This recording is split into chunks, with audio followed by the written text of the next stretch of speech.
How do you make $1 million if you're rated a 2-star player? Sounds like a sales pitch. It's not really, because I'm not trying to sell anything tonight. I mean, I would like you to like the video, but that's about it. So Bud Elliott put out a really interesting article that he does yearly, but yesterday it kind of had a different flavor about it. It was, how do you go from being a 2-star to a millionaire? Now, the stars don't matter crowd. They're still out there. And as I said on the Late Kick Extra podcast the other day about something unrelated, it's stupid to say that star rankings don't matter. The industry, in actuality, has never been more accurate than it is right now. That's not even an opinion. That's just fact. I'll back it up with numbers in a second. It's not opinion. It's just fact. Now, as I said on the podcast, smart people say stupid things all the time. Stupid people rarely say smart things. So there are some smart people out there that are otherwise just ill-informed that will walk up to you and say, star rankings don't matter, buddy.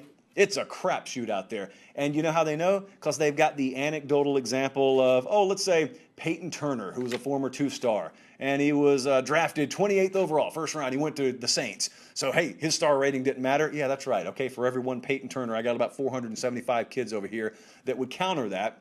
But by all means, you do you. So one of the annual rites of passage, one of my favorite traditions unlike any other, it's like the Masters essentially. Every year it rolls around. You get draft day, and then you get the first round that concludes, and then the next morning, as the sun rises, you can set your clock to it, some fool out there is going to make a very fancy-looking graphic that they think says one thing, but it really says another thing. And what it says, like this year, for example, was there were X number of former 5-stars drafted, but there were X number more former 3-stars drafted. And it sounds good, because here's the message you think you're selling. 3 stars, look, more 3-stars got drafted in the first round than 5-stars. What does that mean? Well, here's what it probably means. In the 2017 recruiting cycle, let's just use that one. There were 33 5-star kids. And in the 2017 recruiting cycle, there were 1,850 3-star kids. So what do we think is going to happen with those numbers? And now when we actually look back, the graphic that was making the rounds the other day said 20 former 5-stars win in the draft. 112 former 3-stars win in the draft. And the evidence here is obviously more 3-stars than 5-stars. Star rankings don't matter. And then there's this ugly word called percentages that works its way into the equation, or common sense. You can pick any one of them you want to. So how about this little side note? If you want to have some context provided, and this is like being in a cave and someone turns on the flashlight finally. 23 of 33 5-stars were drafted in that class. Let's just take 2017. 23 out of the 33, they got drafted. 13 of them went in the first 2 rounds. 8 of them went in the first round. Here's how the math works out. If you're a former 4 or 5-star rated player, in the modern day, not 1994, in the modern age of recruiting, if you are ranked a former 4 or 5-star recruit, you are about 30 times more likely to be a first rounder than if you were rated 3-star or less. That doesn't mean you ain't got a shot. It just means people assigning these star rankings, they actually know what they're talking about. I sit in on the call sometimes. I listen to it. This is not a crapshoot at all. There is no dartboard involved. There are people on the road this weekend. We got a whole army of folks. They're kind of doing it unceremoniously. They're on the road every weekend. These dudes are in camps across the country right now, putting eyeballs on kids you won't even know the name of until 2024 or 2025. They're doing their due diligence. They know the families. They know the coaches. They know the guidance counselors. They know the kids themselves. They get eyeballs on them in some cases a dozen times before the final star rating for their actual class goes in. It's a science now. Doesn't mean there aren't holes, but really they're not holes anymore. They're these little tiny cracks. So it's still possible. Okay, my message is not if you got a 3-star rating, give up on life. Quite the opposite. I don't know if this is a bad word to use. I don't know. Okay, if it is, forgive me. Director Emeritus Colin, you can be in charge. The entire process of looking at a 3-star player has been totally bastardized from what it was supposed to be at the outset. Okay. So the 3-star player is still, by the very definition, supposed to be a guy who has NFL potential. Somehow, somewhere along the way, it got turned into, if you're a 3-star, it's kind of bordering on scrub territory. No, it's not. That's not how 24/7 Sports looks at it at all. There are a lot of really good 3-star players every single year. If you weren't good, you wouldn't have 3 stars next to your name, is the whole point. But Bud Elliott goes a step further. So he puts this piece out. It's still on 247sports.com. And he was examining taking the players who were rated 2 stars or less and taking those who were rated 2 stars or less that ended up getting drafted in the top 100 picks of this last NFL draft and asking, how did it happen? Because we do a lot of self-assessment around here after every NFL draft, and some of these kids end up going very high in the draft that we had rated 2-star or less, and you want to do quality control and find out, what did we miss? Where did this kid come from? Did he live in the Arctic and transfer somewhere mid-college?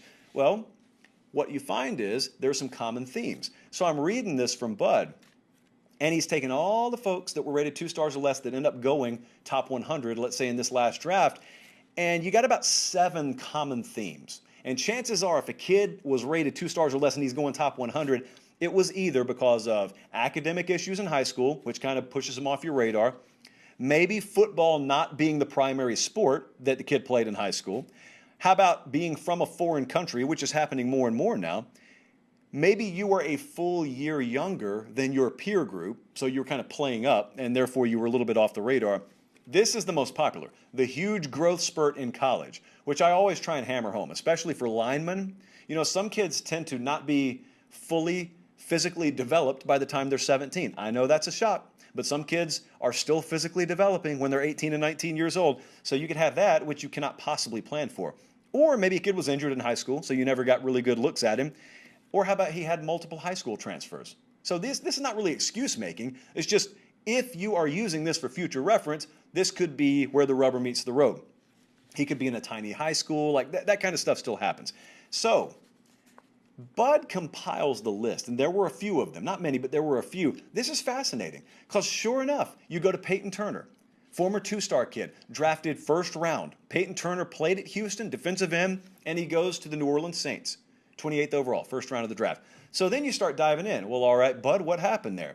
Pate Turner comes out of high school. He's 6'5", 217. He just got drafted. He was still 6'5". He weighed 289 pounds. What percentage of body size did Pate Turner add when he was in college? That stuff happens. How in the world are you going to project a guy adding, what is that? It's like 70 pounds or something like that.